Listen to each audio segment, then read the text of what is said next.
এবার আমরা আরো একটা খেলা খেলবো, আর এবার যে খেলাটা খেলবো না আসুন। হ্যাঁ বল, শুনুন। হ্যাঁ, এবার যে খেলাটা খেলবো সেটা হলো পেপার ডান্স। মানে একে অপরের উপর কতটা ভরসা করা যায় সেটাই বোঝা যাবে এই নাচের মধ্যে দিয়ে। ঠিক আছে ঠিক আছে ঠিক আছে। ছোটকা, আরে কি রে, সবসময় তো উল্টো পাল্টা সব আইডিয়া তোর মাথায় আসে। কে দেয় বলতো এই আইডিয়াগুলো তোকে? আরে না, ভুলভাল না। আর তাছাড়া এটা আমার একার আইডিয়া না, এটা আমার আর স্যান্ডির আইডিয়া, যৌথ। আর ও হ্যাঁ, ওরও আইডিয়া।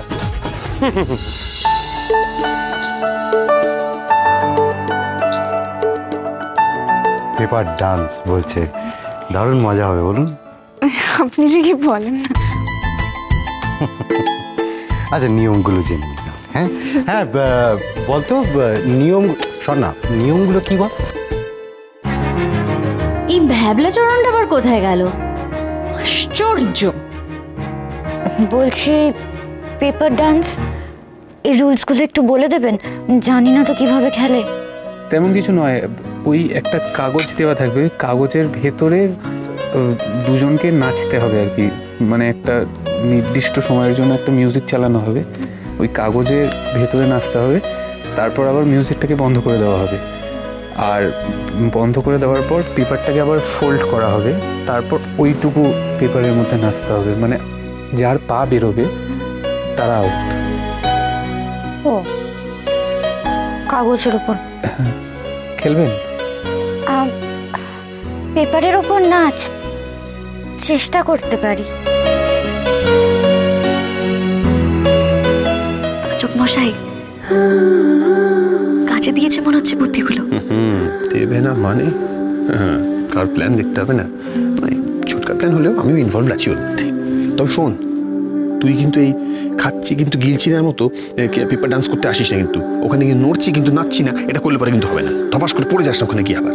কেন, আপনি সামলে নেবেন? আর আপনি তো ভালো করে জানেন যে আমি এগুলো পারি না। আর পাচক মশাই, অঙ্কিতা আর জুনিকে না হয় আমরা এটাই শেখাবো যে বন্ধু হয়ে একে অপরের পাশে কিভাবে থাকতে হয়, কিভাবে একে অপরের দুর্বলতা ঢাকতে হয়। পারবো না আমরা?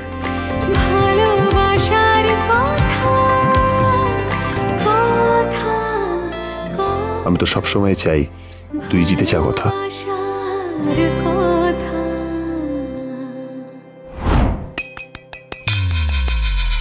Countdown starts. 10 9 8 7 6।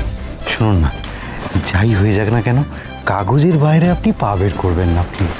কিন্তু এটা তো আরো ভাঁজ হয়ে যাবে তখন। আমরা ভাঁজ হয়ে যাবে।